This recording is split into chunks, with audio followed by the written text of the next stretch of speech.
Assalamu alaikum, Shehzad Saab and all the attendees.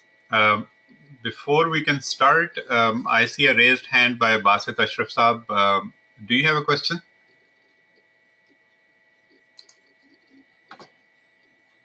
You can unmute your mic and ask if you have a question. Yes, sir. Are you hearing me, sir? Sure. Yes, Yeah, I I can can hear hear you. you. Yes. Uh, Sir, I have a question regarding if a person has wronged much and has abandoned namaz for some time, and he wants to repent, but uh, after some days after repentance, he gets back on his wrong deeds and he keeps on repeating those things. Are you listening? Hmm. So Yes. Okay. he so is that obligatory on him that he should complete his missed prayers and qaza them, or should he start from that point and from that repentance point and keep on moving, or should he uh, pray all those missed prayers that he has left, or uh, should he start again and repent? I know the repentance is abandoning sin, but if a person falls again and again in the trap, so what should he do? Okay. Thank you for your question. Dr. Shehzad, before you start, two things. If you can disable your screen sharing and open the camera instead. And second is that I leave it up to you. You can take the question at the start or at the end in the questions time. It's up to you, sir. Okay. Uh, is can you see me on the screen? Is the camera on now? No, you just have to click, I think, the webcam under the mic. The webcam. Okay. Is it now on? Uh, it is now on. If you can turn it down a little, thank you. Thank you very much. Your answer. Okay. So, Basit Saab, I'd like to answer your question at the very end when we take questions, so that when we are in the sequence of the question answer sequence, that will be the right time, I think, that we can take up your question. And I'd rather begin with the session first and then take your question at the end. Is that okay with you? Yes, yes, sir. Yes, sir. कोई ठीक है. Okay. And are you able to listen to me now this time clearly? Because I put on uh, a mic and an. We can hear you fine, Dr. Shadab. Okay.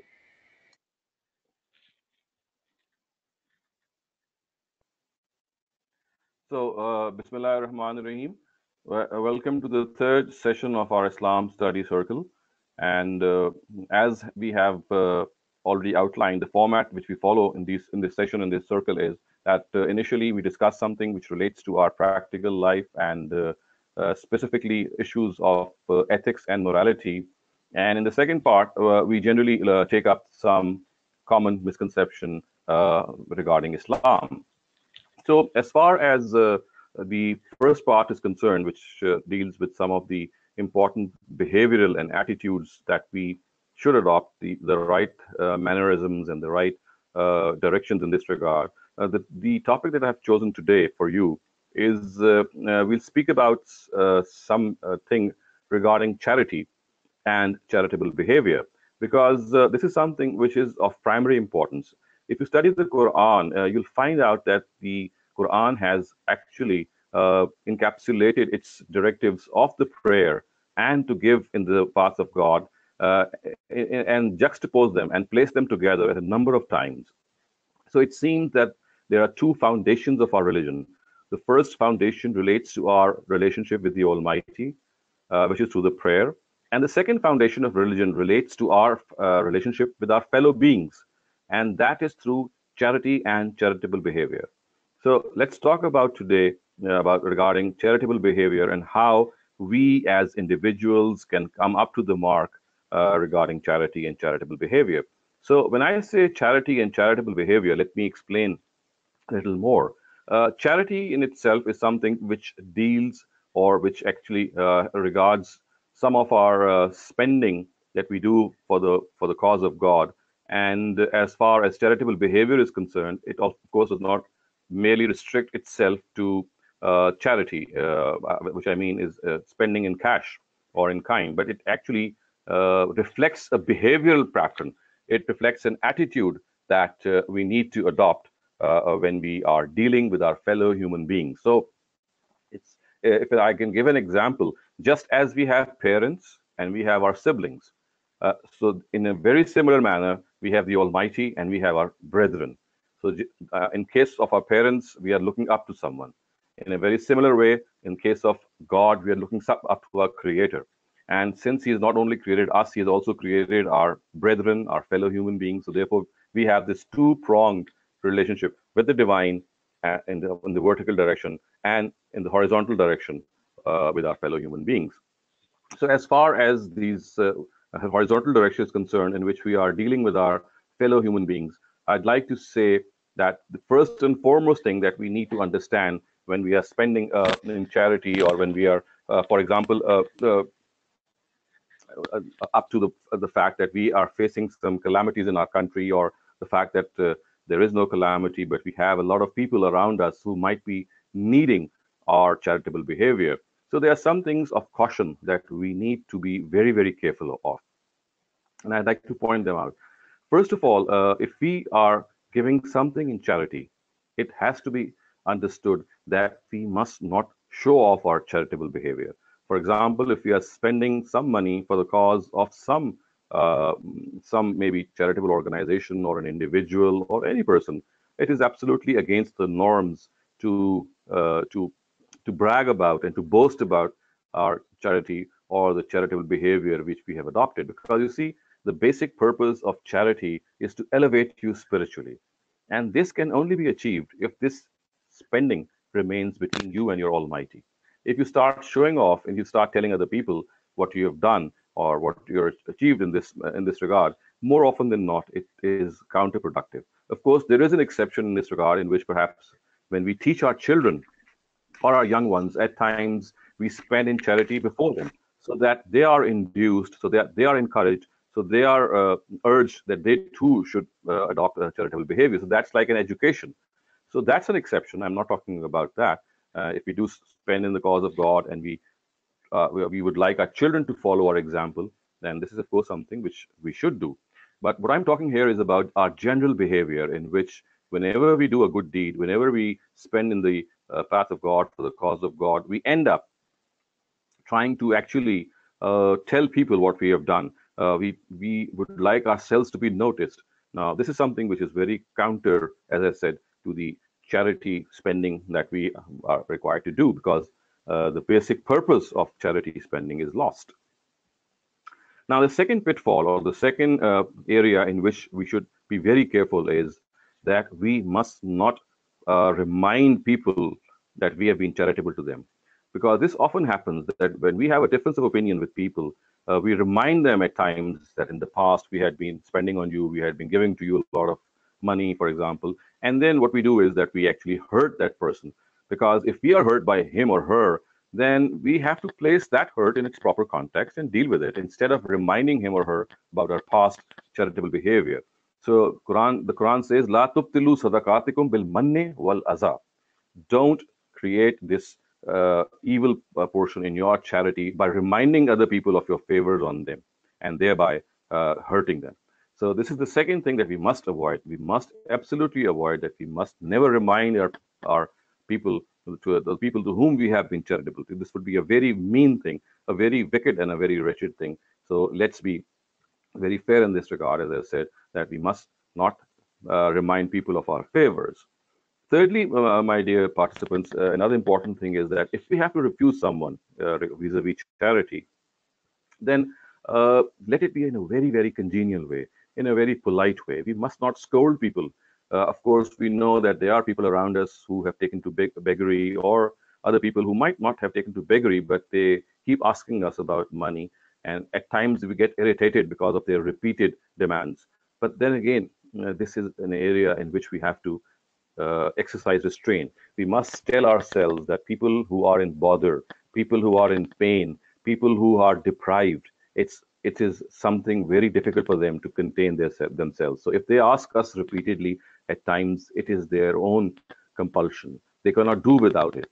And we should take this particular aspect into account, and we must not scold them.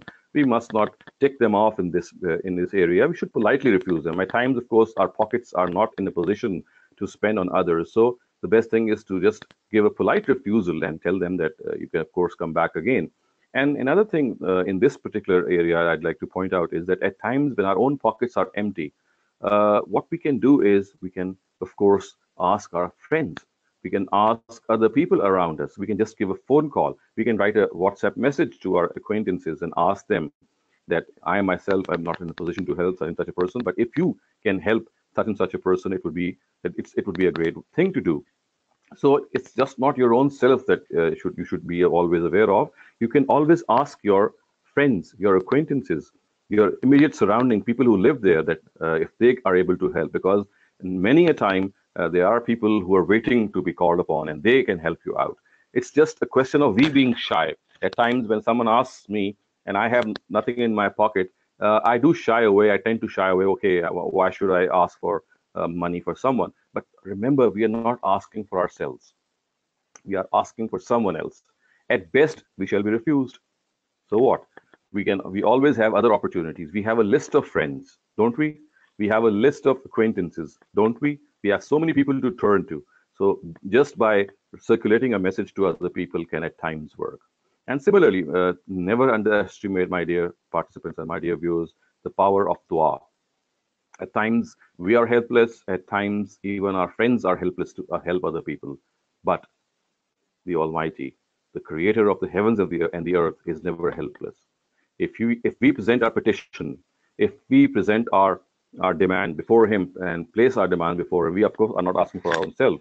We are asking God to help us in acquiring funds, in gaining funds, in trying to gather money for someone else. So these are all the things that we can do in this regard. A person who is geared towards charity is never he never loses hope. If he does not have anything in his own pocket, he is always trying to wring the pockets of other people. And if that is not working, he is always praying to God to help the person relieve his misery. Now, another thing also that I'd like to point out, which is of course another pitfall, is that at times we shy away if we have a very small amount. For example, there are calamities. There could be areas. There are national calamities. We have floods. We have earthquakes. We have so many things which happen. And in such calamities, there is generally an appeal which organizations, which NGOs make, and even the governments make. But at times, since we have very little in our pocket, maybe a couple of dollars or a couple of rupees, we shy away, thinking that what good are these 10 rupees or $1 or a couple of dollars for this huge cause or for such a huge calamity. So that is the area in which we have to be very careful. Even if we have a penny, even if we have a very small thing, we must not shy away from spending, because our test by the Almighty is to give whatever we are able to give. If at that particular instance we just have a couple of rupees or a couple of dollars or a few pounds, that's what's going to count. And you never know that as you add a drop in the ocean, as you add your own share in the ocean, it grows. And if people start thinking that their small amount will make no difference, then of course that large amount will never be created. These small amounts, these small things, they actually make that amount very large. So this is a very, very important thing. And then, viewers, I'd also like to point out that this charitable behavior is something that we should teach our children as well. And the best way to teach our children in this regard is that I think that we should, just as we give pocket money to our children, we give them money for their own expenses. Let us allocate a small portion of that pocket money towards charity, and we tell our children, look here, if we are going to give you so much amount for your own expense, okay, one small part of that amount is to be spent on others. You're not going to spend that amount on your own self. For example, if you're giving a pocket money of, let's say, $100 to your child or $50 to your child, tell him or her that $5 or $10 from this money belongs not to you, but it is given to you for the purpose of spending on others. So again, this is an area in which we have to be we have to be we have to teach our children, and the best way to teach our children is to give them money to spend on others. That's, I think, an idea in which, if it is adopted by our parents, it can be very beneficial for our youngsters. Then, my dear viewers, also important is the fact that we have to realize that all of us one day will never be in this world. We have to pass away. It's something of a given. We are all destined to die. So let us try to do some charitable works before we die, which can become sadqa jariya for us once we pass away. So when we do an act of charity, of course, in our own lives, it's beneficial for us because we have done it for the cause of God. But if we do a charitable act in a way in which that charitable act continues to benefit people even when we pass away and even when we die, then that is what is sadqa jariya. And I think this is the best way in which we can continue to reap the benefits of our works and of our deeds. And that's, for example, if we are able to save money to maybe educate people, to maybe contribute in a hospital or in an old home where people are being looked after, or any organization which is working for the welfare of people. If we contribute in that organization, as long as that organization is working and the money that we put in is put to use for other people's charity and their own needs, and even if we pass away, that will become a continuous source of reward even when we die. And that is precisely what is called Sadqa Jariya. So let us also think that we have to become people who not only spend and give in their own lives, but also they become a source of giving even when they pass away. Okay, another thing that I'd like to point out regarding charity and charitable behavior is that at times this charity and this charitable behavior is not possible because we have not saved enough for our own selves. So again, I'd like to give the suggestion that just as we save for a rainy day, just as we save for our children, just as we save for future, for any need of our future, it could be our daughter's wedding, it could be our future needs when we retire. We have so many things that for which we save. My suggestion is let us also save some money for charity every month. And the best way is to save some very small amount every day, maybe some half a dollar every day, a dime every day, or if you're talking of rupees, maybe 50 rupees every day, and just put them in a sachet or in a box every day or every second day, and you'll end up with a substantial amount of money at the end of the month. And even if you gather the money, if you collect the money for more than a month, you'll be having that money in which you can spend for others. So we need to save for charity as well, just as we save for our own selves, just as we save for our progeny, for our children. Let us save money for charity, which means, of course, that that particular money is being saved every day, so that whenever a person comes along, we are not there to refuse him. We have something in our pockets, something stored up for them, and this is something which, of course, will make us very spiritually elevated. Also, my dear participants, and my dear viewers, let us also understand that charity and charitable behavior, as we always know, that famous saying is charity begins at home. So this charity, first of all, has to go to your nearest people who are living under you. For example, they could be your colleagues, could be your friends, they could be your relatives, they could be a friend in distress, people who are near you. So as the saying goes, charity begins at home. It means that we have to start charity right from the people who are very close to us, our servants, our attendees, the people who work for us. I live in Pakistan, which is a third world country, and we have servants who work for us. And of course, when servants work for us, they at times the salary is not sufficient for them to put all their expenses in use. So they still need extra money. For example, they could have a daughter's wedding in the offing. They could have a child's fee that they need to pay, and they could have a house that they need to build. And there are so many other things, illness, sickness, etc. So if we know someone who is close to us, if we have a driver, if we have a guard, or if he is a friend, any person who is close to us, instead of looking at other charities and looking here and there, the best place to start is right under our nose. People who are closest to us, people who are very near us, they are the people who are the most important recipients and the most significant recipients of our charitable behavior. Also, my dear listeners and my dear viewers, we also need to understand that this charity is an attitude.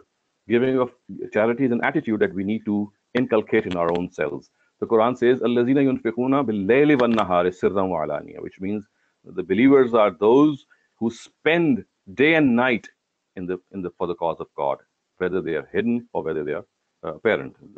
Their spending is hidden or apparent. So the words "Allazina yunfiquna amwalahum bil-layli wan-nahar," night and day. It does not mean that they spend in night and day. It's like a sentence, and we say that he does this all the time. So night and day actually tells us in Arabic that they are always on the lookout to find people around them who they might help. And in this regard, my dear viewers, I'd like to point out an area in which we might not be very attentive to and we might be neglecting, and that is people who might be in need and who are very close to us, but they could be this thing which keeps them from begging. It's very difficult to beg to other people. I know that. Of course, we all of us know how difficult it is, how hurt we feel, how our ego hurts when we extend our hand to receive money from others. And there are so many people, these white collar people, say they have such a sense of honor in them that, in spite of the fact that they might not be having a meal at night or a breakfast in the morning and many other problems, but they would not ask other people. They'd rather sleep hungry. They'd rather overlook their needs than to ask other people. So this is a very important area that we have to reach out to them. It is we who are obligated to reach out to people who are in need, but because of their sense of honor, they don't ask for charity. And this is a big test for us, because if we, living in a country, living in a society, are not aware of people around us, it could be that person could be our neighbor, that person could be a very close friend. And if we are not aware of his circumstances, if we are not aware of his proclivity, in which we know that he's not going to ask for money, then of course this is something of a shortcoming on our part. So we have to look out for such people. Our antennas have to get tuned. Our antennas have to get tuned to such people, to find out such people. Where are they? Of course, they are all around us, but they are not going to come to us. We have to reach them. We have to go to them. So this is an important area that we must always realize, that at times people who are full of honor, full of self-respect, they will not extend their hands, but we have to locate them. We have to find them out. They are in our society. They are very near us, very, very close by. So therefore, let us be very vigilant regarding them. This is of paramount importance. Another area of charity that I'd like to point out here, my dear viewers, is that we have to spend what is pure for the cause of God. The Almighty does not accept money or things which have been obtained by ill-gotten means, from haram means. The Almighty says that only pure wealth will He accept from us. So wealth that we gain from any illegitimate means, it has no weight before the Almighty. So we have to be careful that we have to earn halal as well, because only halal income and halal things are accepted by the Almighty. And we have to be very careful in them. So this is as far as charity is concerned. Now, my dear participants, I'm just going to say a few words regarding charitable behavior. And before I actually come to this charitable behavior, I'd like to point out a very, very coveted area of charity, something which lies at the pinnacle, at the very top of being a person who is very, very sensitive towards charity. And that is, at times we have enough money for our own selves, for a particular need. And here comes a person who has a more pressing need, or maybe an equally pressing need as the need that we have. And instead of fulfilling our own need, we need that money that we have saved for us. And when we see a person who has exactly the same need, maybe, or exactly the same amount that we have, so our normal reaction would be that, okay, if I have the money, why should I give it to that person? Because I also need that money. I also have a very pressing need that I have to dispense with. So my natural, normal, or general reaction in general circumstances would be that I'd say, okay, I don't have the money. But you see what the Quran says, and lo and behold, it's something very astounding. It's something so sublime, so out of this world that one really gets drenched with the love of the Almighty. And that is, the Almighty says that the topmost point of charity, the highest point of charity, is when he says in Surah Hashr, يُؤْثِرُونَ عَلَىٰ أَنفُسِهِمْ وَلَوْ كَانَ بِهِمْ خَصَاصَةٌ, which means that believers are those people who, in spite of being in need, they give preference to the needs of others.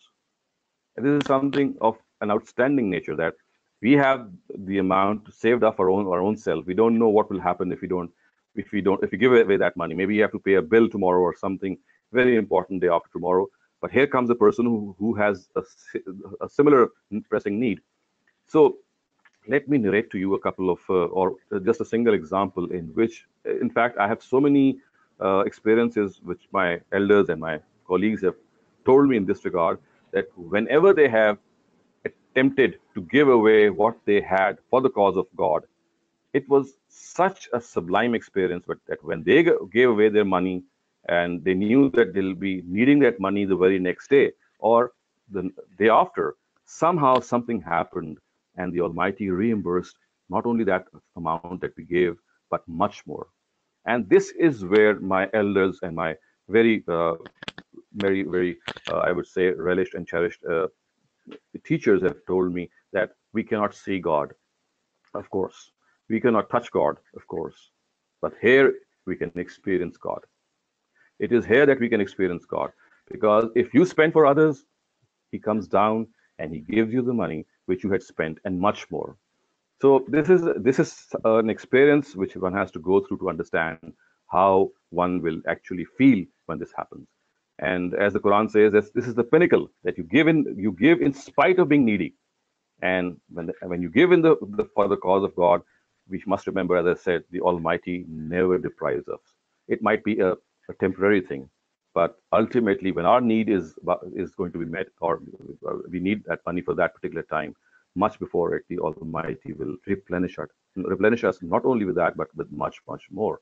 And this, I think, is a very, very, very, very high spiritual experience in which we can experience God, in which we can be motivated by the presence of the Almighty, who we can never see. So this is as far as charity, and I'm going to skip the charitable behavior part because we are running out of time regarding the first verse session. Inshallah, before as soon as the break ends, in which you can ask questions about this particular segment, I will next take up some of the misconceptions. But let me just wind up this charity by just saying that before we pass away, we can die any moment. Any person can be called by the Almighty anytime. Let us always try to give for the cause of others. And the best thing that we can give for the cause of others is, for example, what we have. Of course, that is in store. But let us also make a will in which we can donate our organs for humanity. Our eyes, our heart, our kidneys, even stem cells of our skin, our hair, they're all valuable to other people. They're all valuable to other people. So let us make this will that before we pass away, we write a will that whenever we pass away, all our organs, which are, of course, our charity when we pass away, it's like a sadqa jariya again, the biggest sadqa jariya, in which we donate our eyes. You can imagine a person who's blind or who could not see, his eyes would be lit up by the cornea transplant that you are able to donate to him. I think it's one of the most beautiful feelings that a person can experience, in which he can light up the world of a blind person. So let us also write down a will in favor of organ donation, because I think this is one of the very topmost charities that we can do. And again, what we would do, we not even know what's going to happen. It's just a question of telling our heirs and our household people that when we pass away, and please don't become a hindrance in making us donate our organs to other people. So with this note, I come to an end to this first session. And in the next session, inshallah, we'll take up a misconception. But before we do that, if you have any questions regarding this first session, I'll be very happy to answer them. Thank you.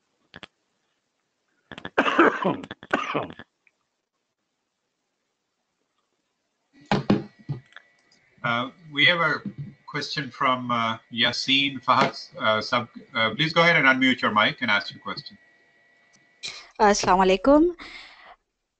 I recently went to Umrah, and what I noticed there was that there were a lot of people, mostly Pakistanis, moving as families, like men, women with a child. And they will tell you that they came here and then they have lost their passport or they have lost their purse. And if you can help them, initially, you know, we thought that they are genuine, so we helped one or two of them. But then, you know, every now and then you will come across these families, either single or in family, and they will tell you the same story. So what should be our attitude in that case? Because, you know, somehow you get the feeling that they're just trying to they're not really needy, they're just trying to get the money. I don't know, like it was just a new norm there. That's how people are asking for money. So you see, this is a typical case of beggary, which goes on unchecked in most third world countries, and we know people who actually they make a fool out of ourselves. They would like to gain more out of ourselves, and in such cases, actually, personally, we have to rely on our gut feeling. If we get this gut feeling that the other person is trying to extract money and he is perfectly okay, or maybe he has already done so from many other people and he has come again to us, it's basically the gut feeling that we have. In that particular case, if we think that the person is not doing the right thing, I think we should just politely refuse that person. So instead of scolding him or telling him off, the best way is to just politely say that you cannot give the money to him. And that's the end of that. We don't need to give him a sermon or anything because, as I said, this is not the time. But the best way to deal with these people is to just politely refuse them. Excuse me. Okay, and just one more thing that I would like to clarify. If you have your parents living with you and you are taking care of their needs, does that come under the charity umbrella?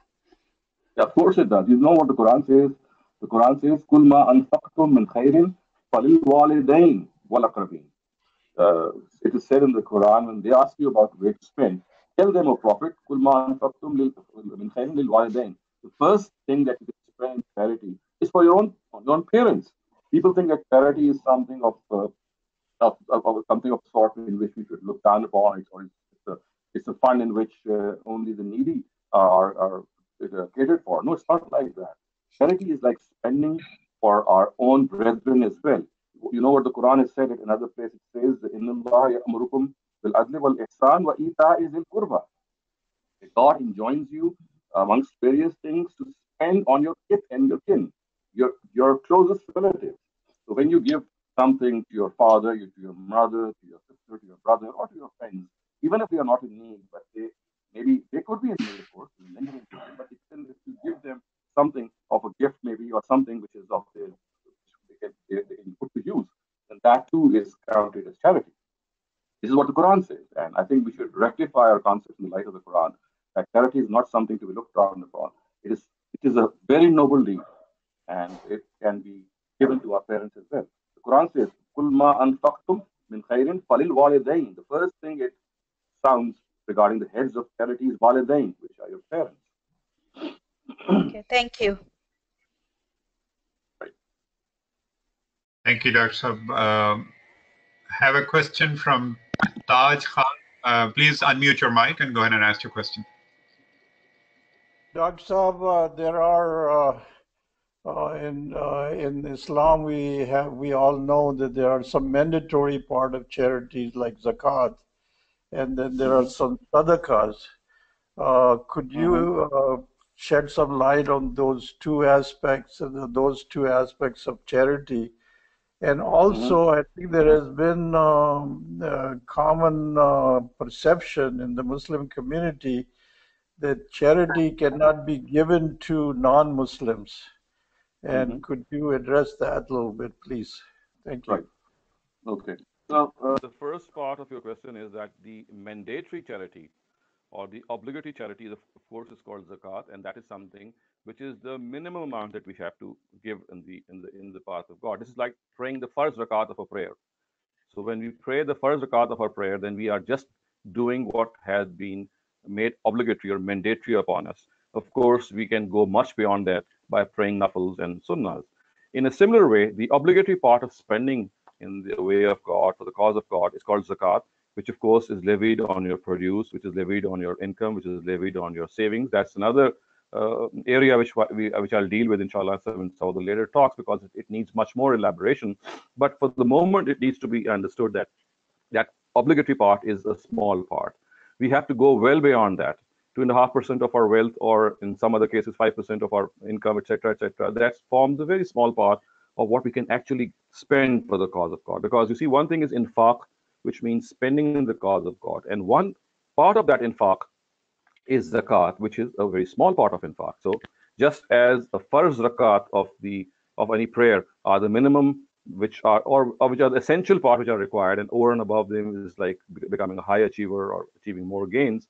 In a similar way, we can go as far as we can in spending for the cause of God. There is no limit to it. Of course, we have to look after our needs, of our children's needs, of our family's needs. But other than that, as much as we can, because as Jesus Christ in one of his Gospels has very rightly said, that what you have spent is actually yours, because that's going to come back to you.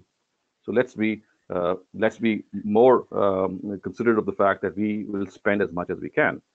And as far as the second part of your question is concerned, it is absolutely erroneous to believe that zakat or sadaqat or charity is solely the right of Muslims. There is nothing. There is nothing of this sort in the Quran, and there is a hadith which has been at times wrongly understood, because of which people think that zakat can only be given to Muslims. If you'll say, I'll elaborate on that hadith, but in a nutshell, I can answer your question by saying that as far as charity is concerned, it is not religion specific. It is need specific. If you're Hindu maid, or you're Christian maid, or you're Jewish maid, or you're Buddhist maid, or servant, or any person who you know is in need, then the need has to be catered for. It's the need that's going to decide who is to be given what. It's not the religion that's going to decide, because religion is not going to cause any hindrance as far as any human need is concerned. So that must have to be clarified at the very outset. Excuse me. Thank you, Dr. Saab. Dr. Saab, I have 3 more questions. They have sent them written questions. Okay. Next question I have is from Munaza Malik Saiba, and her question kind of, I mean, I can just suggest to you that this is a large enough topic in itself, probably, and you may choose to make that topic of your misconceptions today. She says, can you please talk more about organ donation and Islam's view on that? Thanks. Okay. And you said you have 2 more questions? Yes, we do. Do you want me to take them?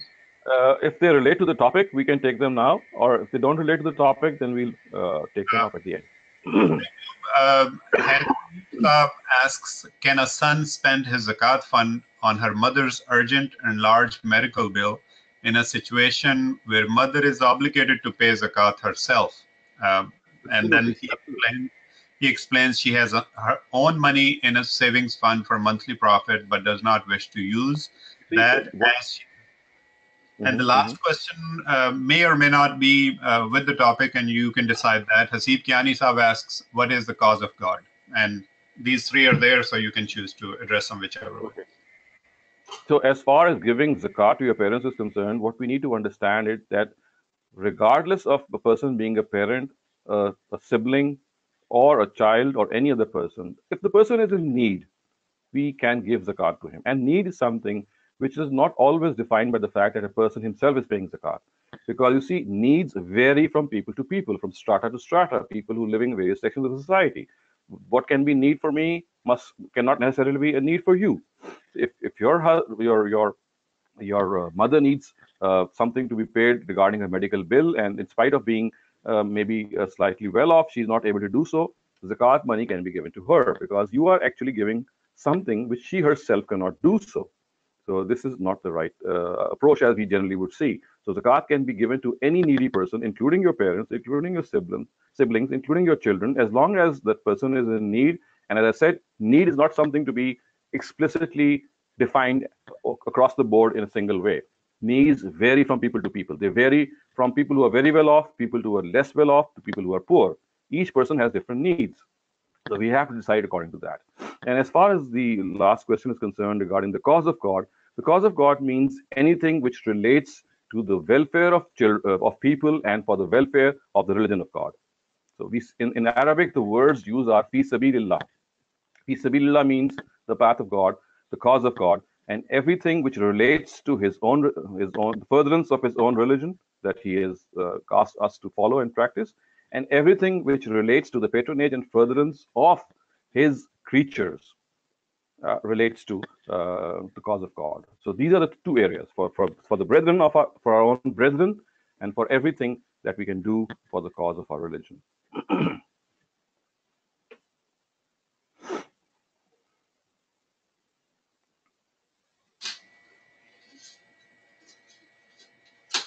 Thank you, Dr. Saab.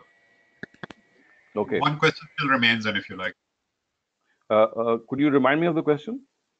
The question was from Munazza Malik Saiba, and she said, can you please talk more about organ donation and Islam's view on that?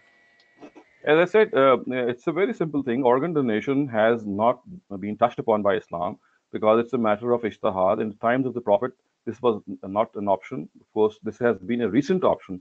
Organ donation has arisen in the last 40 or 50 years. It was never an option in the time of the Prophet. So we don't get any explicit ruling regarding organ donation. But keeping the general spirit of religion in mind, we can clearly see that there's nothing which prohibits it. In fact, it's a very noble act. There are people who are against it, and they think that it is like mutilating the body, or it is like doing khiyana, or mistrust in what has been entrusted to you. Again, this is something which is beyond comprehension. We have been given money, we spend for the cause of God. We, of course, at times we give our own life, we sacrifice our life to save many other lives. So is that not spending our life for the cause of others? So if we can do it in our own lives, we can even sacrifice our own life in our own life when we're living to save others. How can it be prohibited to save the life or benefit others after we pass away? It makes no sense. Excuse me. So we need to understand that there is no explicit directive which stops us from doing so. They're all man-made and self-made prohibitions which people have come forward with. As far as the Quran and the spirit of the Sharia is concerned, I think it is of utmost importance that we do so. It's a very, very noble act.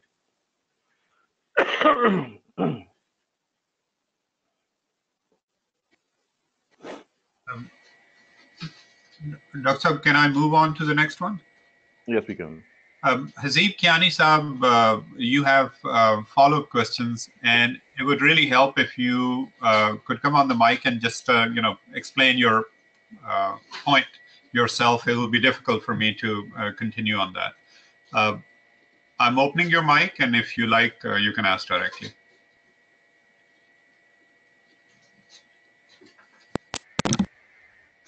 Hazeeb Kiani Saab? Okay.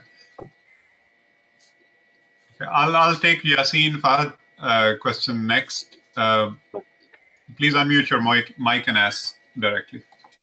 Yeah, I have a question. It's not related to the topic, but when I went for Umrah and we decided to do the second Umrah, there was a question of going to Miqat, and there was some confusion about it. Some people said we can go to Masjid Aisha and do it from there, and we decided to go to Jarana, which is the Miqat for the Taif people. But then later on, people told us that once you are in Mecca, and if you want to do second Umrah, you can just do the Ihram from your hotel. So I was really confused, and I would like to know, if you want to do a second Umrah while you are in Mecca already, what is your Miqat, or do you even need to go to Miqat, or can you just wear the Ihram again from your hotel? Okay, can I answer this question at the end of the session, because I've taken questions specifically to the topic that we have covered today. We've noted down your question, and inshallah, once we end this session, we had another question in the very beginning. So we'll take up both these questions when we finish the next part. Okay, no So I would problem. like. So should we start our next part? Please go ahead. Okay. So the second part of our session, as you all know, deals with some common misconception or some common area which has become a sort of an enigma in the Muslim world, and our younger generation, maybe, or even our adults, are at times at loss to to to find out the correct interpretation or to be convinced as to what the correct interpretation is. So today I'm going to speak about halal food and the zabiha issue, which is so rampant in the West, of course, and many areas in which the halal food is not available. Of course, all of you know why. You know that the prohibition of halal food. I'm not going to elaborate on that. My area in which I'm going to talk about today is that how can you convince your children, your grown-up children, or people who are around you who could be non-Muslims who would like to know that why do Muslims abstain from non-halal meat? So, you see, what we need to understand is that it's not mere doing something or not doing something that we should undertake when we study Islam. We must always find out the wisdom behind what we are asked to do and what we are stopped from doing. So, my submission in this regard is that if you have to teach your children or answer a non-Muslim colleague or a friend who might be around you as to why Muslims are so sensitive regarding non-halal food, that they would not eat non-halal food, or maybe your children are ask you this, that why is Islam so adamant, so persistent in a country in which halal food is not, although today I know that it's readily available all over the US, in many other countries as well, but still there are areas in which this is not very commonly available, not generally available. And even if it is available, children do ask that why does Islam insist and emphasize so much on halal food? So I'm going to take up this question and try to explain to you what I have learned from my teachers and from various books which have explained the Quranic directive of slaughtering and of sacrifice, animal sacrifice. So let me start off by saying that, excuse me, I have a very strong bout of cough. So, you see, as far as human life is concerned, you and I and everyone acknowledges that there is not a question, it's out of question that we can take the life of any human being, except, of course, in certain conditions, and that too by the state authorities. For example, if you've killed a person or you have caused some other harm, then a life or a life is an option only when a person has killed someone, and we ourselves cannot kill any human being ourselves. We have to take our case to the courts of justice, and they will give this punishment. Apart from that, you see, the sanctity which human life holds is such that we cannot take that life. But that the point that I'm trying to make is that human life is beyond any question that it cannot be taken. Now let's move a step ahead, and that is, according to the Quran, the life of an animal is also sacred. It cannot be taken. Life itself is such a thing that it cannot be taken unless you have permission from God. So in the case of human beings, you had this permission only when he killed someone else. For example, if a person kills someone, only then you have the permission from God to kill that other person in qisas, if that person or his heirs, if that person's heirs do not forgive that person, and certain other conditions as well. In a similar case, in a similar vein, we cannot take the life of an animal as well, unless we are permitted by God. And when we say Bismillah Allahu Akbar, when we slaughter that person, either through a machine or through a knife or through any other means, when we say Bismillah Allahu Akbar, we are actually exercising that permission from God, that we are now allowed to take the life of an animal. I think all of us would have been vegetarians, or most of us would have been vegetarians, if in a normal course of our lives, we would think that why should we take the life of an animal for our own pleasure? Most of us who are sensitive would have sufficed or content remain content with eating pulses or vegetable or fish, or maybe not even fish, but certain vegetables. Because why should they take the life of an animal? It is only the Almighty's permission, His behest that we exercise when we say Bismillah Allahu Akbar, and that is what makes a animal halal. In other words, non-halal animals are animals on which the name of God has not been taken at the time of slaughter. And when that name has not been taken, it actually amounts to the fact that we have not been permitted by God to take that life. So it's like expressing the fact that the life of an animal is also very sacred. It's also very special, just as a human life is. And just in the case of human life, we can only take it if we kill another person. In case of an animal, we can only take that animal's life if we have pronounced Bismillah Allahu Akbar, which is called takbir. And that takbir signifies the permission of God. So I think we need to understand that non-halal meat or non-zabiha meat is not something of a mere directive that has been given by God. It has certain implications. It has wisdom behind it. It has a certain reasoning behind it.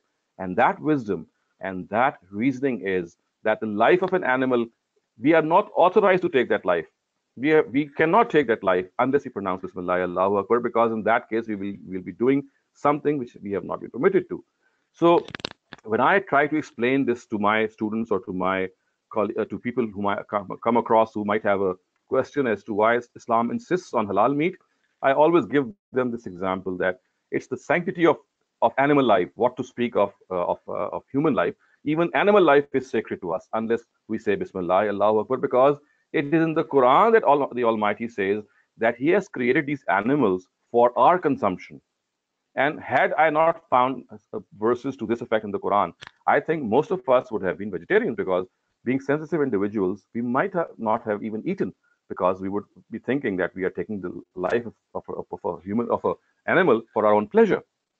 So it is only the Almighty's permission, which is expressed in the form of that takbir at the time of slaughter, that gives me the courage and gives me the confidence that the Almighty has given me this permission to take the life of that animal and use his meat for my consumption. So I think this is an area in which we need to discuss more, with our children, with our colleagues or other people, because you see, as I always have tried to stress, that to teach religion, our religion is not an amalgam, not a mixture of do's and don'ts. Not merely that. Every do and every don't has a wisdom behind it. If we are asked to pray or go to Hajj, or, for example, certain other directives, or each directive of Islam has some wisdom, has some purpose behind it. And if we teach our children the purpose behind a directive, I think we will be educating them. We'll be opening up their minds to discussion. We'll be telling them why Islam or why religion wants them to follow a certain routine in life. We will encourage questions from them. And of course, we have to be in a position to answer them as well. So in a nutshell, what I'm saying is that as far as slaughtering is concerned, this is the reason behind it. And let us make this a habit of ours, that for each question that we are asked to do something or not do something, we'll try to find out why. Because this why educates us on the reason, on the wisdom of the Almighty. And here this big why is explained by the fact that the Bismillah and Allahu Akbar part, with which we slaughter an animal, is the part which gives us this courage, this confidence, and this permission that we can take the life of an animal. You should not treat taking life to be easy. So you see, what Islam actually wants to instill in us is the sanctity of life, whether it's human or it's non-human, it's animal life. It says both lives are sanctimonious, both are sacred. The exception is when God tells us that we can take a life of a person when he kills another person, and of course that too by state authorities. And in the case of animals, when we need them for our own consumption, and that too because we have asked God. So I'm just going to end the second part here. It's a short one, and it's meant for your own consumption as well. If you have questions regarding it, I'll be very obliged to answer them.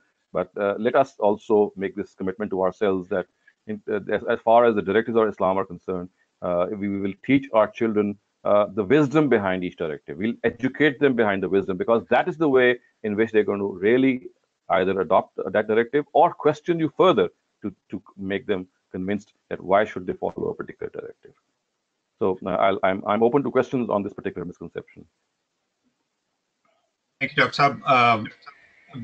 Before I move any further, I apologize if I'm calling you by a name that's not yours. All I have is the attendee list in front of me, and you can easily right-click on that and change it to your real name. But for now, that's what I have. Haseeb Kiani Saab has another question. I am really not clear from what you wrote. So I encourage you to come on mic if you like. You can open your mic and ask it directly. Maybe this way you'll be able to communicate better, because I'm not really sure. Yasin Fahad, the name that displays, you can open your mic and ask your question again, please. Yeah, I have a question about the snacks that we have here. The kids are okay with the meat part. I've explained it to them, and they understand the concept. But when it comes to the snacks, like for example, the ones that have cheese in it, I normally avoid buying them because the cheese is made with the enzymes that come from the animals, and we don't know if those animals were halal slaughtered or not. So I avoid them. But my kids, they like to eat them, and they always question me like, "Why, Mom? Why the enzymes also?" So I'm kind of not sure how to explain it to them, or if I am right in thinking that even the enzymes that are used to make those cheese products, would they make those snacks not halal for us? So can you help in this respect? Yeah. So my answer to you would be that as far as enzymes are concerned, there is no reason to regard them to be prohibited, because you see, these are chemicals which change because of a chemical reaction. And in the first place, they're not even edibles. What we have been directed to refrain from is things that are generally eaten. That is flesh. That is, for example, other parts of an animal's body which are consumed by us.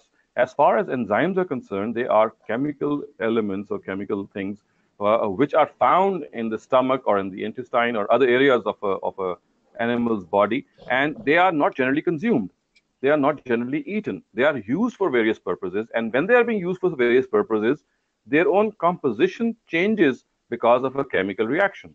So my particular take on this is that although there are people who stop Muslim brothers to or sisters to eat these kinds of things like cheese and butter and many other things, many other dairy products, I personally think that there is no reason why we should stop children from consuming them, because, as I said, enzymes, in the first place, they are not edibles. They are not edibles. We have been stopped from eating edibles, and edibles is like meat, it is fat, etc., etc. Enzymes in the first place are not edibles, and if someone regards them to be edibles, then the next question is that these edibles, they change their chemical form. They don't remain that they were, like for example gelatin or other things. They change their chemical composition. So I personally think that it's not the right attitude in stopping people in this matter. So even the gelatin, like the jellies we have here, that they have gelatin in it that can be consumed? Yeah, I think so. Okay. That is my opinion. Okay, that's good to know. Thank you. Thank you, Dr. Saab. I have a question from, we have 2 minutes remaining, and it's up to you if you wanted to continue the class past our scheduled time. But Munazzam Malik Saab asks, can you please explain why pigs are haram to consume? Thanks. Right. You see, as far as edibles are concerned, the approach of Islam is that it stops us from edibles which have or animals which are savage in nature, which are beasts in nature, which claw upon other animals. Like for example, they tear them apart and eat their flesh. Because you see, savagery which is found in animals, if we consume such animals, then that savagery has its effects on our own selves. It is common knowledge, scientifically proven knowledge, that whatever we eat has an effect on our habits.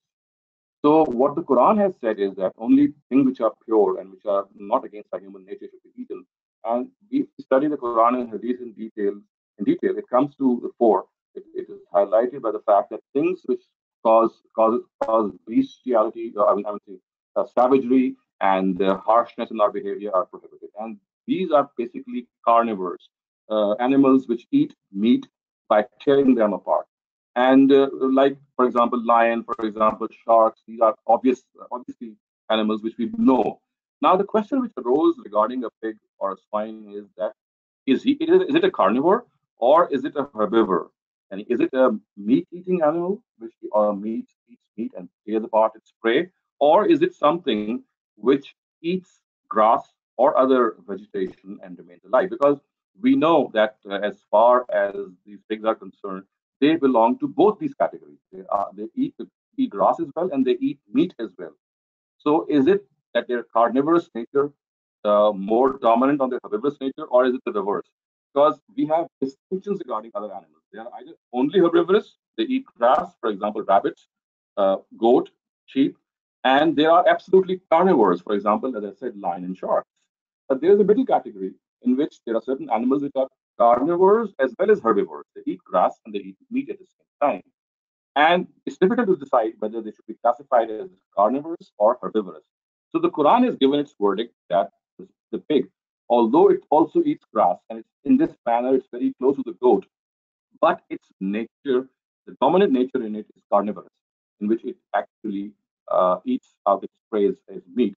So that is the reason why the Quran has regarded the pig as prohibited. So in a nutshell, if I just recap, the fact that food always has an effect on our habits, something which we all know.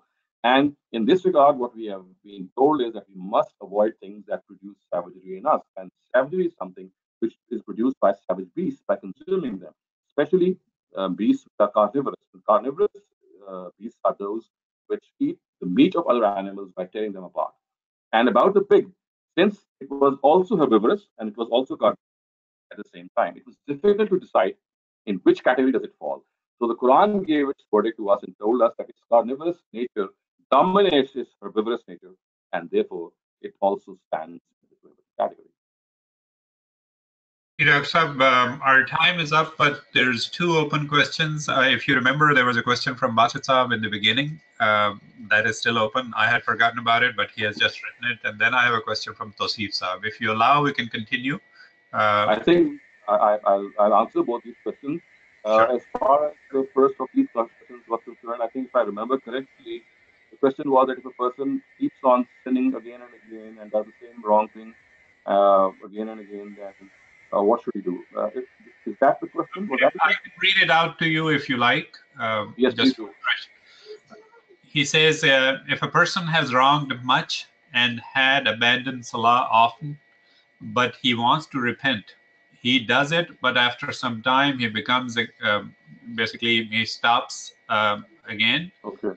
Mm-hmm. and leaves good deeds again and keeps repenting and keeps doing it again. Uh, is it obligatory on him to complete all his missed prayers and qaza then, or he should start from repentance moment? The person is knowing that repentance means abandoning. So basically, I mean, do you have to cover everything that you've missed previously or not? Okay, so as far as if the question is specific to the prayer or to namaz, the answer is that there are three views in our ummah which have circulated and found a claim amongst our scholars because we find nothing from the Prophet himself. We find nothing from the Prophet telling us that if we have not prayed our lives, maybe, or we have we have the major prayers, major part of our lives, the prayers that we have missed, how should we make them up? So one point of view in this regard is which is held by Ibn Hazm, and he says that it's enough that we repent and make tawbah and make ourselves comfortable with the fact that we'll not miss any prayer again. So whatever we have done, we should atone it by simply repenting. Second opinion, for example, is held by said by Ibn Taymiyyah, who says that if we are able to sort of make our prayers in a manner, count them in a manner that sunnah that we pray after every first prayer, we make the intention that these sunnahs and these nafils are actually the missed farz rakats of our previous prayers. So that would be that's the second view, that we should make the intention, make the niyyah that the sunnah and our farz prayers and our nafil prayers are the ones that we missed out earlier on.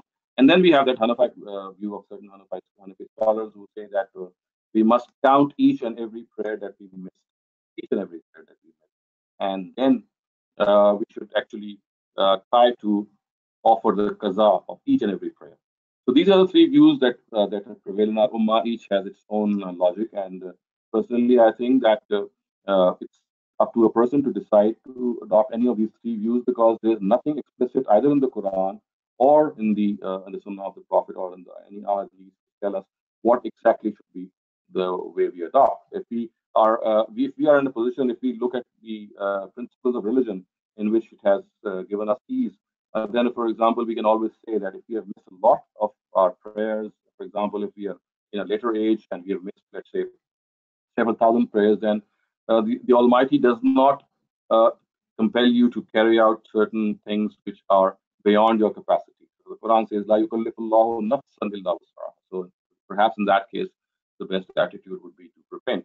And for example, if the prayers missed are few in number, not that much in number, again, we can either offer that the qaza prayers or make our nafal and sunnah prayers to substitute them. That would be another reason. That I said it's my personal preference, but each person can have a different preference.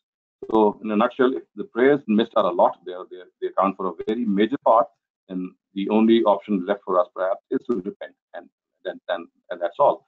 But if they are not much, and we are in a position to cover them up, then it would be good if we could cover them. And I think the last question that remained regarding Umrah done in the same journey. So let me explain this by saying that the Sahaba and the Prophet Muhammad actually want that in one journey only one Umrah should be done. Because you see, visiting the house of God is not something in which we are just trying to offer certain rituals. We have to go through a certain routine. We have to wear the ihram, and there are the restrictions in the ihram. Then we have to shave off our heads when we put off our ihram. So this has to be done in a very, very immaculate and a very elaborate way. So in this regard, what has been taught to us is that in one journey, we should do only one umrah. And for example, if we have to do another umrah for other reason, then the best way is when we go to Medina, whenever we go to Medina or to some other city which is outside the limits of Haram, only then we should re-wear the ihram from that miqat. And I don't think it is the correct way to wear ihram from either Masjid Aisha or from your own hotel, because you're still in the same vicinity. You're still in the same one journey. So it has to be a separate journey undertaken for the purpose of Umrah that you should do an Umrah. Rashad, there is still a question open. I'm sorry. So If you... Sure. can I just clarify, because you answered my question? So we went to Jurana, which is the miqat for Taif. So was that okay to do? Yes, that was okay, because Taif is another city. That was a better option. But again, as I said, that merely to go to a city to do an Umrah perhaps is not the right thing. You have to undertake Umrah as if you're going for Umrah in the very first place from your own destination. So it could be from any other city. Taif is, for example, one other city. Medina is another city. Riyadh is another city. You're coming to Makkah from various other miqats. But as I said, when you're leaving your home, the best way is that you do one umrah from your home. And only when you go to some other city should you think of doing a second umrah. Okay, thank you. The last question we'll take, inshallah, will be from Tosif Chaudhry. I have unmuted your mic. Please go ahead and ask your question. Just unmute it yourself as well. Okay, thank you. Assalamu alaikum. My question on the halal meat is, as I understand, the two requirements are tasmiyah and tazkiyah, right? And as some scholars argue that tasmiyah can be done at the time of eating. So I just wanted to make sure, in your opinion, that cannot be done. It's at the time of slaughter, right? And then the second part, the second part is that the kosher meat is halal for us, right? Right, it is. The tazkiyah and tasmiyah are to be undertaken at the time of slaughter. It has to be done. You see, you are taking when you're eating, you have already taken the life of that animal. So what's the use in pronouncing tasmiyah? Tasmiyah means pronouncing the name of God at the time of slaughter. So you are taking the life of that animal. So therefore, it is essential that you make sure that tazkiyah has taken place, which means that all the blood has actually spilled out from the veins of that animal. Of course, some of this might be left there. That's a very small amount. And the second thing is that at the time of slaughter, you have taken God's name, not at the time of eating. All right. Does Thank you. that answer your question, Tajiza? Yes, that's it. Thank you. Thank you very much. Thank you, Dr. Shehzad. We'll meet next week. Just to let everyone know that the system is set up to send you a reminder a day before the class and an hour before the class.